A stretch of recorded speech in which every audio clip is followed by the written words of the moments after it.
audit team. So if hindi pa po kayo nakakapaglagay sa ating groupings na sheet, please do so. Ayan, now that we've finished introducing ourselves, let us formally start.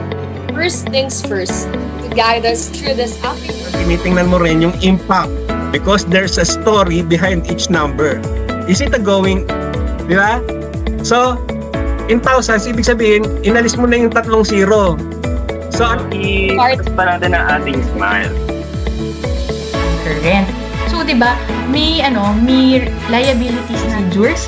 Compare current year cash balances with prior periods. Ayan o, yung prior period. Check kung ano yung mga emoji na naka-flash sa screen ninyo, guys. So, nakikita nyo ba? Ayan. So, sobrang dali lang talaga ng Company pagdating dyan. Tapos kailangan ikaw bilang isang auditor, iintindihin mo. Nag-e-exist talaga yung amount. Compare the party transactions to ensure compliance with accounting standards. Ito pa, isang mahalaga kapag ka-related party transactions, dapat meron In picture, kung ano ba talaga ang mangyayari sa event natin ngayon. Exactly. So, thank you so much, Mr. Chief. And lastly, she is an MBA graduate with an internationally published journal on the new accounting standard, IFRS 16. Your Masters of Ceremony. Stay safe and we can't wait to see you at our next event. Have a great day, Serapians.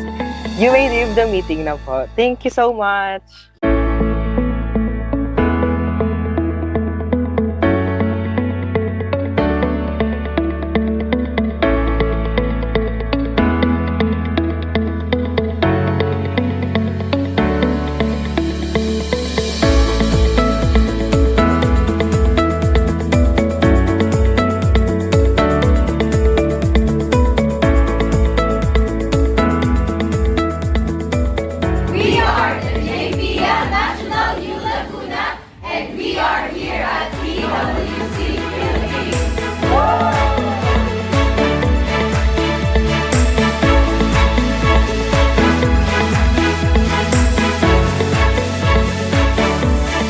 Any other answer aside from contracts? That's correct.